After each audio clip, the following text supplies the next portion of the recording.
Dokter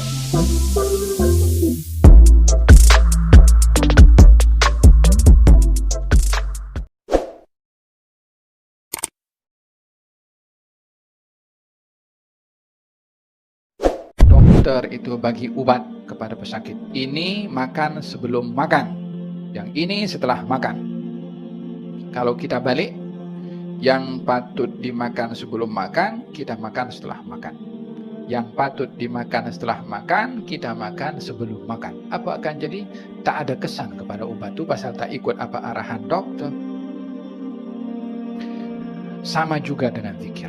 Bila ditetapkan masanya, berarti pada masa itu diletakkan satu hikmah, keberkesanan, fadilah, pahala yang tidak didapat pada masa yang lain.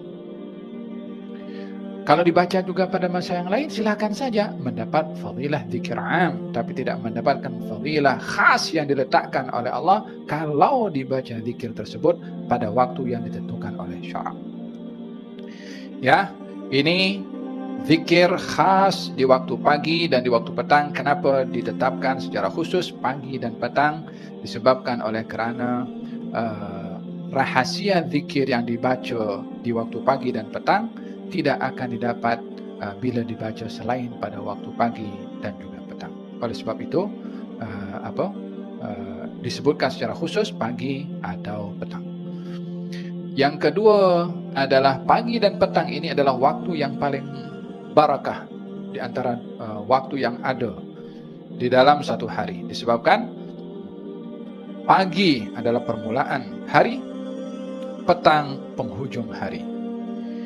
Kita mulai awal hari kita dengan zikir dan kita akhiri hari kita dengan zikir. Sehingga waktu itu menjadi barakah karena dimulai dengan zikir dan diakhiri juga dengan zikir. Oleh sebab itu dijadikan zikir pagi dan juga zikir petang. Yang ketiga, hikmah ditentukan pagi dan petang ini supaya dilihat keberkesanannya pada zikir pagi akan didapat oleh orang yang berzikir sampai pada waktu petang. Dan orang yang berzikir di waktu petang akan mendapat keberkesanannya sampai waktu pagi. Sehingga orang itu daripada pagi dan petang berada dalam hikmah zikir yang dibaca waktu pagi.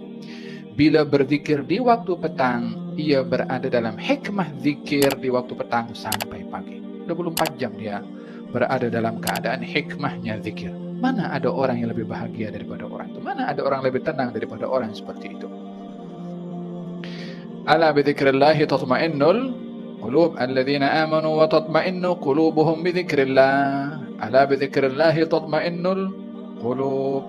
Dan orang-orang beriman dan hatinya tenang ketika berzikir. Ketahuilah dengan berzikir hati akan tenang. Ya Allah, orang-orang beriman akan tenang dengan zikir. Ketahuilah dengan zikir hati akan tenang. Yakni yang pertama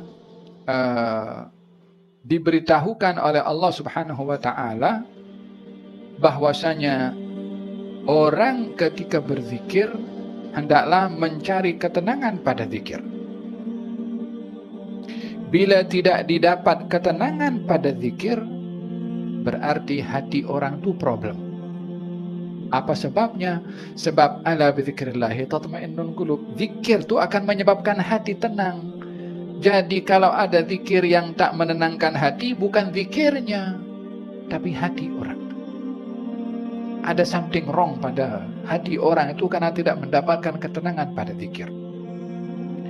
Mungkin ada dosa yang dia belum bertaubat. Mungkin lalai ketika berzikir. Mungkin ghafil ketika berzikir. Mungkin tiada penghayatan pada zikir. Mungkin berzikir tapi tetap dia masih nak terus berbuat maksiat sehingga tidak dijumpai ketenangan ketika berzikir.